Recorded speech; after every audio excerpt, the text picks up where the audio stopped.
I have a confession to make. I've made them to you before. I always try to give it to you as straight as humanly possible, unless I'm covering up various crimes I've committed. And here's a confession.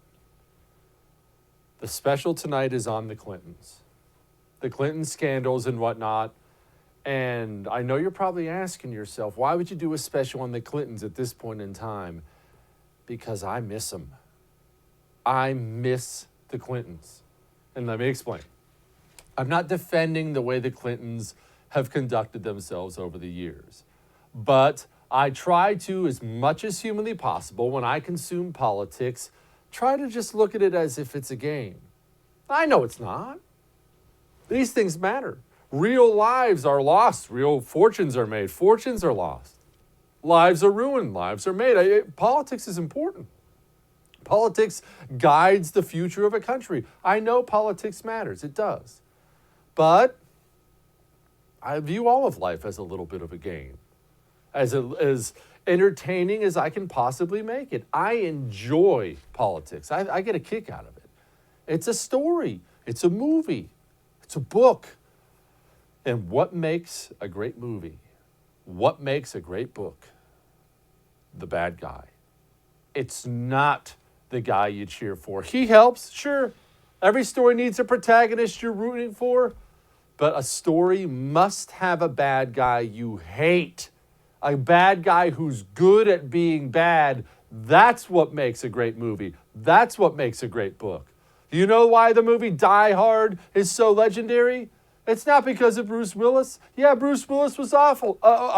He was awesome in there, murdering a bunch of bad guys. He's got the muscles out for the ladies, murdering dudes for the dudes. It's the good guy winning, a New York cop against the bad guys. And that's if Bruce Willis was just that, if it was only about Bruce Willis, that movie would have been forgotten 2 minutes after it was played. The bad guy, played by Alan Rickman, he's what made the movie Die Hard. He is what made the movie Die Hard. The bad guy makes the movie. The Clintons, they're so dirty. I almost admire it. Maybe admire's not the right word I want to use there, but I went to community college. I'm astounded by it. I marvel at it. That's the best way I can describe it. They're filthy dirty. And because I'm 39 years old, they were really my first introduction to that kind of dirty, scummy politics. I'm not going to do this thing where I pretend that Republicans are all saints and all the Democrats are scumbag, corrupt, losers. I'm not doing that. But keep in mind, 39. My first two presidents were Ronald Reagan and George H.W. Bush.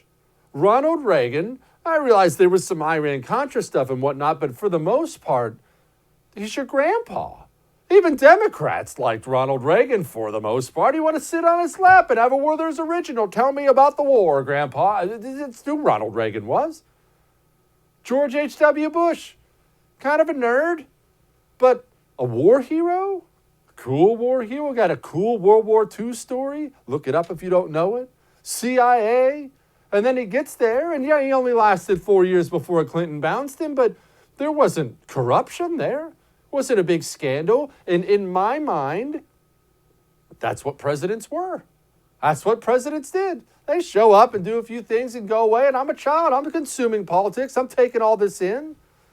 And along comes this bumpkin from Arkansas. He didn't talk like the previous presidents did. He was governor of Arkansas, and I was growing up in Montana at the time. I didn't even, where's Arkansas? Where's Arkansas? He talks different, seemed different, and the dude was just different. And then, of course, the media loved him, not just because he was a Democrat, but because Bill Clinton is probably the greatest politician I've ever seen in my life. His wife's probably the worst. But Bill Clinton, you see him on camera and you know it. The dude is charming. Unbelievably charming. He's famous for walking into gigantic parties and banquets and talking to every person for about 30 to 60 seconds. And then when he walks away, that person feeling like they know him personally. He's famous for it. And then, of course, the scandals started coming out. And this was my introduction to political scandals. You all remember the Monica Lewinsky thing. But I want to say one thing to the American people. I want you to listen to me. I'm going to say this again. I did not have sexual relations with that woman, Miss Lewinsky. I never told anybody to lie, not a single time, never. These allegations are false, and I need to go back to work for the American people. Thank you.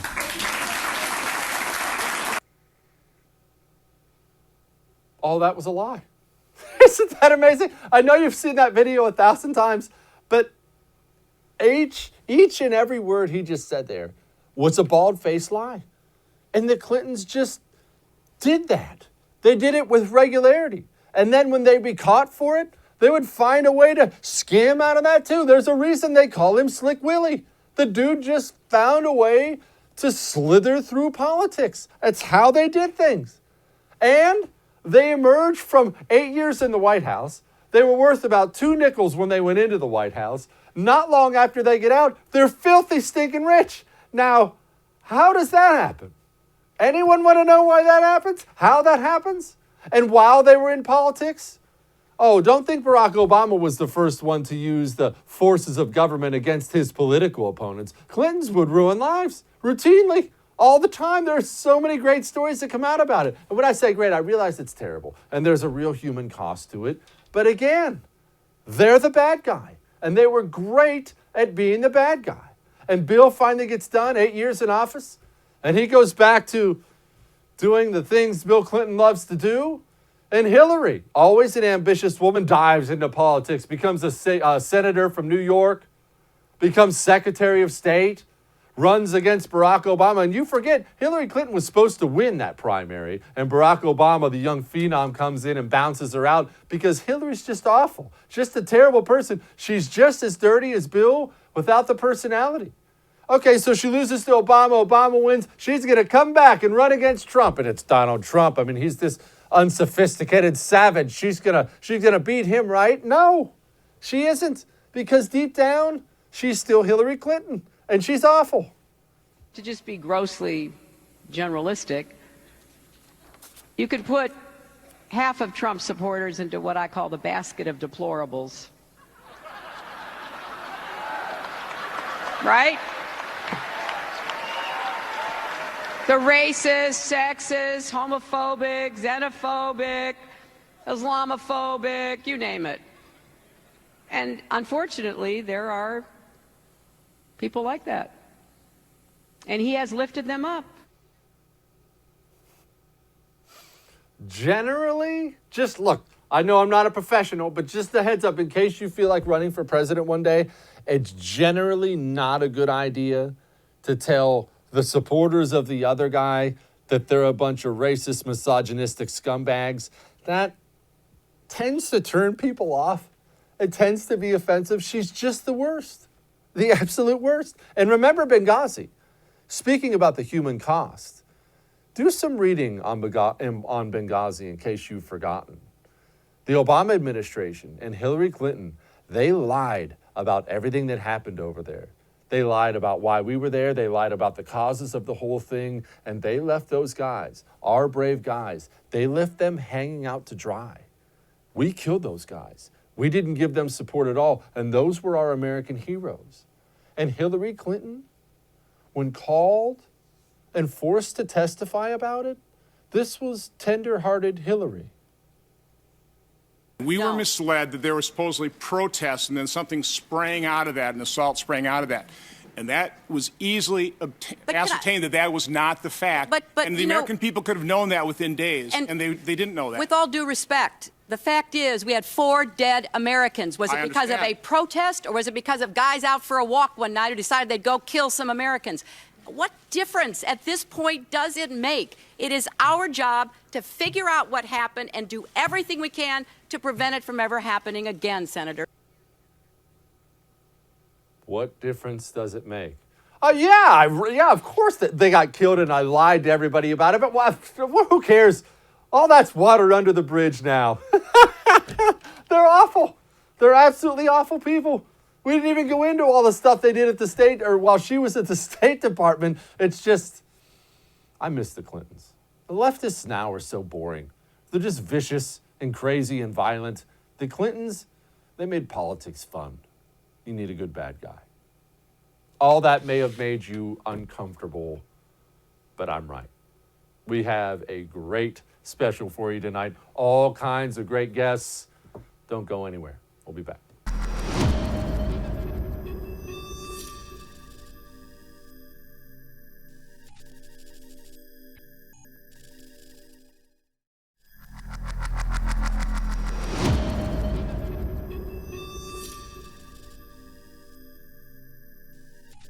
Joining me now, Carrie Lucas of the Independent Women's Voice. Carrie, I am fascinated with the Clintons. Maybe that's because I'm a bad person, but I find bad guys to be more fascinating than good guys most of the time. And I'm fascinated with how this really scummy, dirty, kind of bumpkin family from Arkansas rose to such a level of power. How did they do this? How did the Clintons pull this off? You know, I think the Clintons practiced for decades how to use the system to enrich themselves. They clearly started in Arkansas and kind of in a more small ball way back when Bill was governor and to start making money, and really perfected that art over the years, and particularly when Hillary was Secretary of State. Hillary's Secretary of State tenure still baffles me to this day. It looked so naked, the corruption. It just looked like blatant pay for play while she was Secretary of State. How did they get away with that? Is it just having a media that loves you? Are they just so wired in with DC they're untouchable? How? You know, it is interesting. I think when you think about what really brought, so many people were amazed at Donald Trump and the kind of wave that brought him in. But I really think that what happened with Hillary Clinton and her tenure at Secretary of State exemplified what Trump talked about the need to drain the swamp. Because you're right, Washington was not at all interested in trying to clean up the mess and the corruption that was exemplified by Hillary Clinton's tenure as the Secretary of State.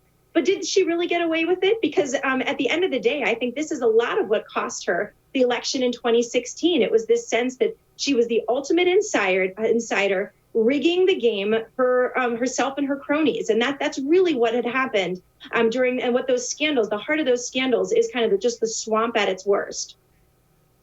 Carrie, does that matter? Do people actually care about, I mean, everybody says they care about that, but is it just a personality problem for Hillary? I mean, Bill had that charm. Everybody sees it. Republicans, Democrats, everybody sees it. And Hillary has the personality of a sea urchin. You know, there's certainly, I'm not going to discount that because there's certainly truth to that. But I do think that the desire for an outsider and this idea that when Donald Trump was making that case, a lot of people, I think, were aware. And again, it wasn't just about the Clintons. I think the Clintons are a symptom, but you see this today with Joe Biden. You see it with a lot of the heads of the Democratic Party, and some Republicans who seem like they have been very willing over the years to talk about the problems and the need to clean up DC, but then are secretly making millions and millions of dollars in really shady ways. It's one of those things that we all know that members of Congress, what they're supposed to be paid, how much the caps are supposed to be on earnings. And you sit there and say, you wonder, how is it that Harry Reid ends up being a multi-millionaire? How is it that the Bidens are now absolutely, he spent 48 years working for in the Senate or in Congress. How are they so rich? There's something that's stinks. And I think a lot of Americans said, enough with this. We'll take a rich guy who got rich in business, but who at least made it, in the business world and not kind of on the backs of taxpayers. On exactly what you were talking about, does the Hunter Biden stuff actually have any legs when Trump is attacking Biden, when those of us on the right are attacking Biden? I mean, look, Hunter Biden has a laundry list of things you could go after him for, and it's all ugly. The Ukraine stuff was ugly. The China stuff was ugly. All the personal stuff is really ugly. I generally don't get into that, but it's all ugly. Does it have legs, though, with the voters? Do they care, or do they just shrug and be like, he's a politician's kid. Of course he's a scumbag. I think it does have some legs. I think that the appeal, if there is appeal for Vice President Biden, it's this desire to return to what's normal. This idea, there's a lot of people out there on the right and the left who, were tired of the drama, who wish that the president didn't tweet so much and that things were kind of less contentious. But then I think when they look at what these scandals are and the backdrop of what it is that the Biden family, what is it? What is returning to normal? Well, a big part of that is returning to this kind of corruption. It's not just the happy days of the past when everyone was polite to each other. It was a system that allowed a lot of people to operate at a level where they got to play by special rules. That's certainly what happened in the case of Biden and his sons, and his daughter for that matter. But for the Biden family got special treatment. And I think a lot of people will say, they may not like Trump's tweets, but there is this, they don't necessarily want to go back to the days of this kind of corruption. Carrie, speaking with Carrie Lucas, everybody, of Independent Women's Voice, Vice President of Independent Women's Voice. What's the Biden-Clinton connection? People could assume, we like to assume on the right, all the Democrats get along. I think it's pretty obvious the Bidens and the Obamas are not exactly super close, even though he was his vice president for 8 years. Is there a Biden-Clinton connection at all, or are they just two egotistical families and they just do their own thing? I don't know enough about the personal dramas among this. It is kind of, it's interesting to look at the different almost families as you would back in the looking back on like the royal days of England with these different warring families among the Democratic Party. But what interests me is just this, it's not a personal relationship, but it's this kind of two peas in a pod in terms of career politicians who have operated really in a way that is in the interest of their own enrichment. And I think that is when you look at kind of the record of the Clintons, what is their big legacy? And at the end of the day, and I think that when you look at what is it that Biden accomplished in his 48 years, this man was in public office. Hard to know what he did other than get really stinking rich. And I do think that that's people when they think back, they'll think that this is really what a lot of what is wrong with Washington is exemplified in these families. And there's a big, I just, as people kind of in the middle are thinking about what it is they want to restore, I don't know that this is, there's a lot of people who wish that there might be a door number 2, but they don't want to go back to what there used to be. And that really is what Biden is offering. What is Jill Biden to Joe? I see her a lot, and I will tell you personally, I never like hearing from the First Lady too much. I like First Lady to be above it all, help out some school kids, because she's not running for office. Jill Biden's out there a lot. She's doing as many or more interviews than Joe Biden. Is she out there too much? Is she the brains behind all this? Is she just trying to help him out? What is she? That is a really good question. And I think that is one of obviously this is a bizarre campaign season and election for a lot of reasons, particularly because of the limitations that COVID have placed on this kind of the normal back and forth you'd be seeing with candidates.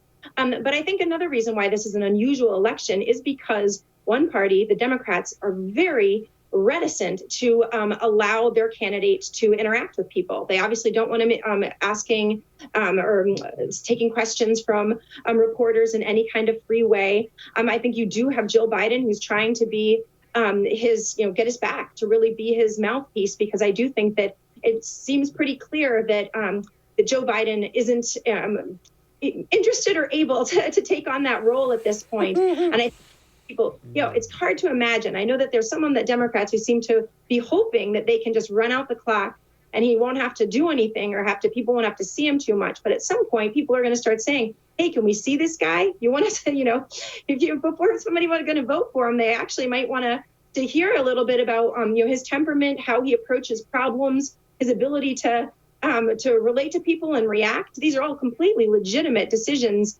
But they really don't seem to want to go there. Carrie Lucas, that was outstanding. Thank you, ma'am. I appreciate you. Great. Thanks so much for having me on. Have a good one. Great, thanks. All right. We'll be back.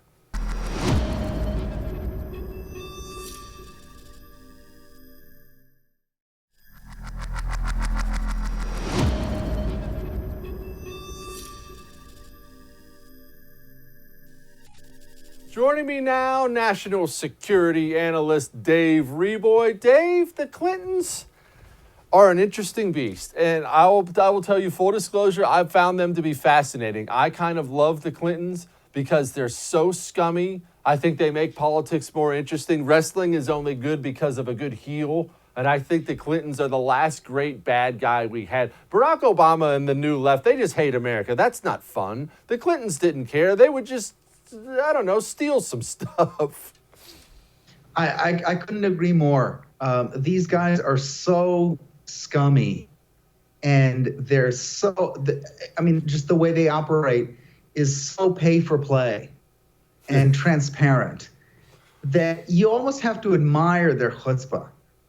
I mean, if they wouldn't have, if they didn't have a D next to their names, and they wouldn't be kind of, Democrat royalty, I mean, these guys would have been run out on a rail in the early 90s in Arkansas already. Explain what happened so people are going to forget this, because it was any one of 8,000 scandals or made-up scandals under any presidency. It just all gets drowned out by people. Explain Hillary Clinton more specifically, in Libya. What happened? Well, in a sense, we don't know the full extent of the corruption, but the basic outline is this. I was a big critic of U.S. involvement in Libya because at the time it was early in 2011, right in the middle of the Arab Spring. So you just had Tunisia fall, and then you had Egypt fall, and there were starting to be stirrings in Syria also. And really, what the Arab Spring was a Muslim Brotherhood takeover of the region, a toppling or attempted toppling of all of either our allies or all of the Arab governments in the region. These guys managed to convince the Clinton State Department and the Obama administration that it would be very good for the U.S. to come out on the side of the Muslim Brotherhood and the protesters on Al Jazeera and the commentators on Al Jazeera by helping depose Gaddafi at the time. Nobody ever had a plan for what to do the next day. This is something that we needed to do, and we needed to do right away, very fast. And Hillary Clinton famously said, "We came, we saw, he died," about Gaddafi. And really, what they ended up doing was they ended up bringing back, they ended up collapsing the government completely, creating a vacuum that was filled by slave traders, Islamists. We ended up getting whacked in Benghazi, for something utterly predictable. Now, at the same time, what ended up happening, and of course, as you remember, and I'm sure your listeners remember, the GOP made a big deal about hearings on Benghazi. It was a phony baloney sham because the GOP at the time was not fully prepared to attack Clinton and the Obama administration on what terrible reasons they went in to Libya in the first place, because largely they supported them. So they could always sort of make partisan noise. But some of the things that came out at this time was how Hillary was working with her old buddy Sidney Blumenthal to get contracts in post to get military and oil contracts in post Gaddafi Libya. So you had that going on. You had all kinds of other nonsense going on with the Clinton Foundation subsequently, and it was just a mess, and nobody talks about it. And the GOP doesn't talk about it, which I think is a scandal, because almost every Republican in Congress at that time was lined up in favor of taking out Gaddafi and lined up in favor of that war, and not a single person asked, "Hey, what happened the next day?" And I think that's unforgivable. And thank goodness that it's now 2020. It's almost a decade later, and the GOP is a different party.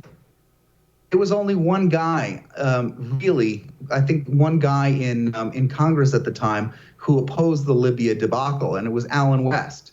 And it was he had a very good argument, which is you're doing this in the middle of a Muslim Brotherhood revolution. You're contributing to regional instability. But nobody listened to him. Paul Ryan didn't listen, and as you remember from the debate with Mitt Romney couldn't criticize Obama for Libya because he supported it every step of the way. So in a way, looking back on Libya is really kind of good because it makes us appreciate the GOP that we have today under Trump, and the fact that we are more circumspect about military adventures and interventions. Dave, I understand that you come across well on foreign policy. You know what you're talking about on foreign policy, but you're extremely well read and educated in all those other things. I'm not. I'm a moron. And even I know that vacuums get filled, like you said earlier.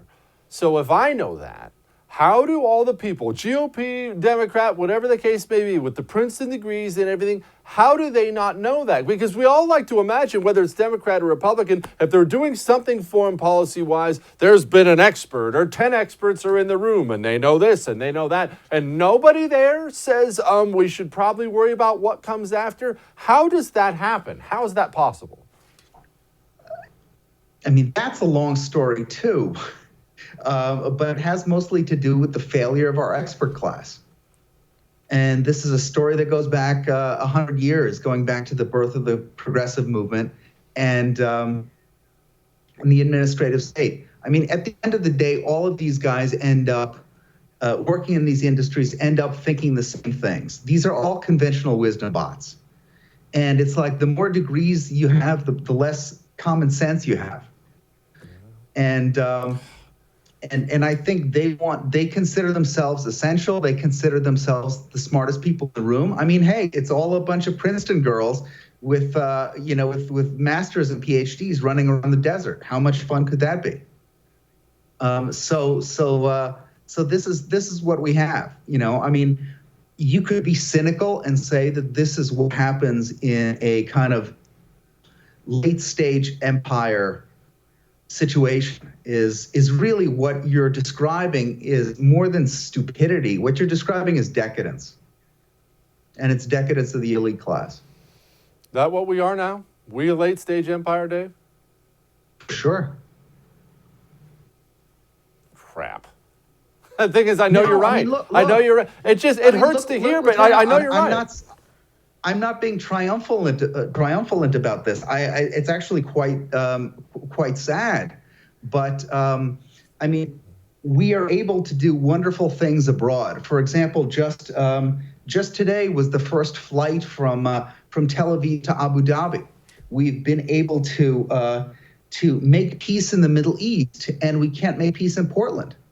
Now, obviously, it's more important to make peace to have kind of domestic tranquility than to have peace in far-off lands. But I think the crazy thing is now we realize that it's a lot harder to do so in the United States because we've come to the place where there's more in common between an Emirati and an Israeli than there is between red states and blue states. And it's a thing that, you and I discuss a lot. But I think today is a really good example of how divided we are. Man. Dave Reboy, awesome as always. I appreciate you, brother. Thank you. We'll be back.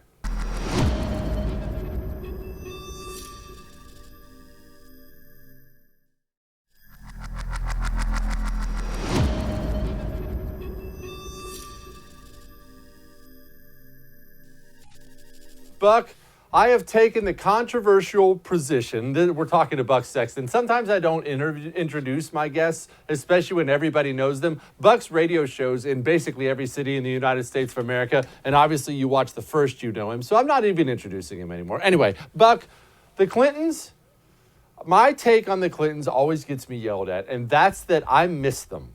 I miss that kind of scumminess in politics because any great movie, any great book has a great bad guy. It's a fact. And they were fun, great bad guys. Just dirty, blatantly taking foreign payments for things. We're about 90% sure they've had people killed. I mean, everybody jokes about that, but they probably have. They probably have at some point in time. Who knows? It wouldn't surprise anybody. Today's leftists are boring. They're just angry and psychopathic. They're not nearly as fun as Bill and Hillary.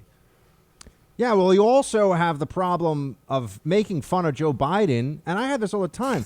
And then I feel a little bad afterwards, kind of. But then I tell myself, like, the nation is at stake, and there's really important things to focus on. But it feels a little bit like when you're, you got to slap around the guy that was getting grabby with your girlfriend at the bar, but like you don't need to make him cry in front of everybody. You know what I'm saying? Like he deserves it, but you don't want to totally humiliate the man. You know what I mean? And that's with Biden the problem. With Bill Clinton, he got everything that he deserved and then some. He did. And of course, the best part is that I don't know, it sounds like I'm rooting for the guy. I shouldn't. But he got off scot-free. I mean, yeah, had to go through some public things and stuff like that. Still was a two-term president, widely beloved. He's still out there to cheering crowds no matter what he's tied to. It's amazing. And you're right about Joe Biden. I make fun of him every single day. And every day, as soon as I'm done, I feel bad. It feels like I'm picking on an elderly person who's no longer there, which I guess I am. But he is running to be president of the United States. Right. I mean, the line between great Mr. Magoo Biden jokes or Weekend at Bernie references and elder abuse with Biden is very narrow, right? It's very thin. So that's one of the problems that we have. But with Bill and Hillary, I always feel like I totally understand your perspective on this. It's in the, some of these cartel movies, whether it's Scarface or whatever, you're kind of rooting for Tony Montana in the end to get away. Yeah. You're sort of, even though he's a drug dealer and he's a bad guy, Hillary got away with it. The graft, the corruption, the self-dealing, the criminal acts. She got away with all of it. So, you can hate what she stands for, but respect the game. Oh, yeah. Oh, absolutely. And you can make the argument that politician-wise, Bill may be the best we've ever seen, and Hillary might be the worst we've ever seen. Is that out of bounds? I mean, she did blow 2 presidential elections, both of which she was supposed to win. People only blame her for losing to Trump. They forget she had the nomination all but handed to her, and Barack Obama, some no-name state senator who'd been in the Senate for about 30 seconds, comes in and just bounces her right out because she's awful. Oh, yeah, Obama came in and took the cookies right out of Hillary's cookie jar. It couldn't have been any more obvious that was supposed to be hers. And Obama was like, actually, look, the Hillary has never been a person who's been tested in any real way in politics and come out the winner, right? I mean, she's been tested by being in campaigns, but she's never had, her challenge in New York, it would have been the real test when she was up against Rudy Giuliani, when he was at the peak of his powers, post 9/11, after cleaning up New York. Then Giuliani got cancer, had to step aside. And if you walked around and asked New Yorkers who ran against Hillary for Senate back in the early 2000s, I wouldn't even say 1 in 10, 1 in 100 would be able to tell you that it was Rick Lazio, right? I mean, no one would remember that. So Hillary had that bit of good luck. Once again, another human being's mortal peril is Hillary Clinton's good luck. Thankfully, Mayor Giuliani came out just fine after his treatments.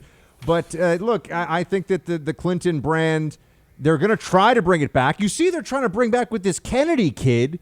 I mean, I feel like this is someone that Jesse Kelly was giving wedgies to in the locker room like 5 minutes ago, and now this kid Kennedy is running in Massachusetts. I guess he's lost, but now they're deciding whether or not he's actually lost.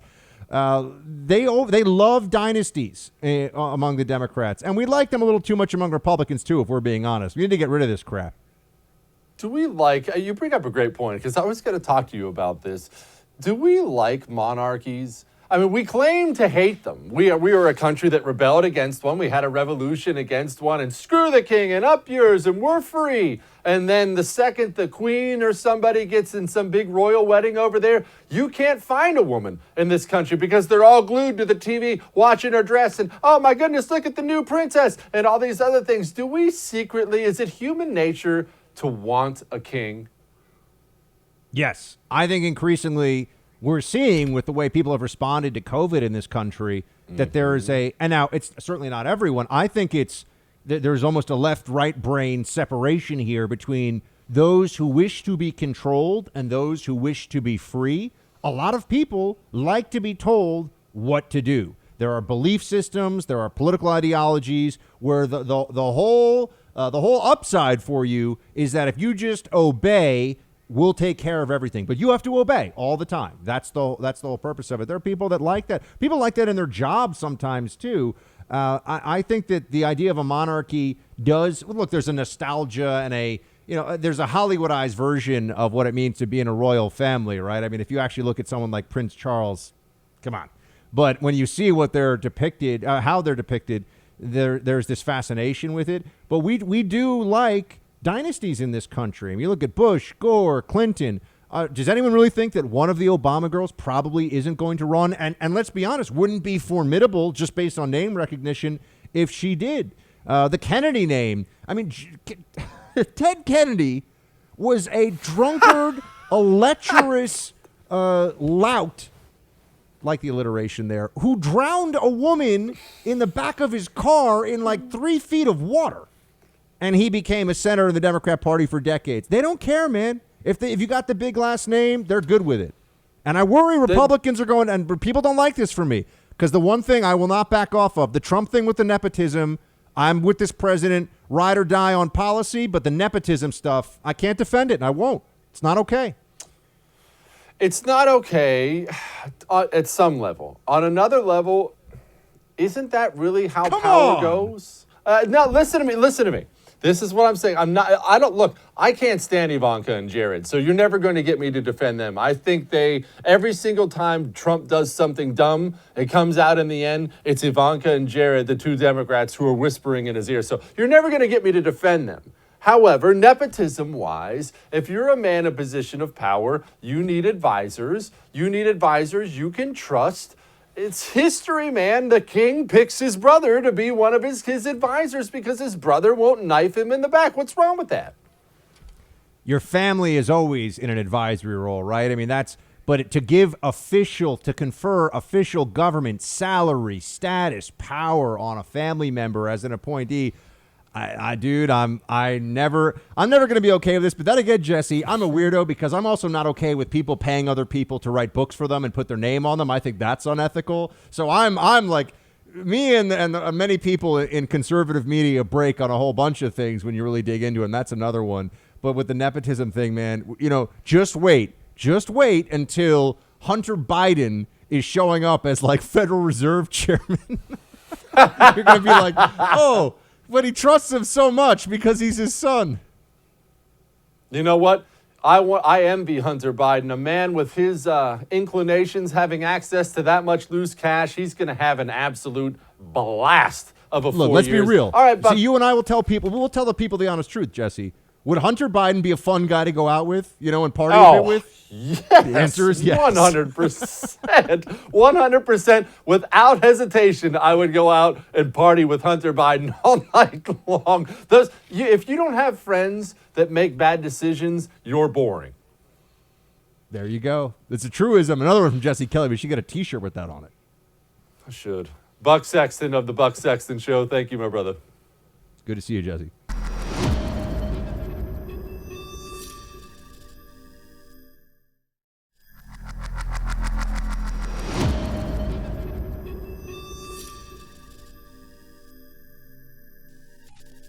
All right, I'm going to lay off the Clintons now. I understand that's the past. It's time to look forward. We got Joe Biden. We have a whole new generation of lefty whack job socialists. But I'm allowed to miss the Clintons. You're allowed to miss them a little. I don't expect you to write me and tell me you agree. I know you hate them. Like, I don't like them either. But, man, talk about the best bad guys ever. Have a good one.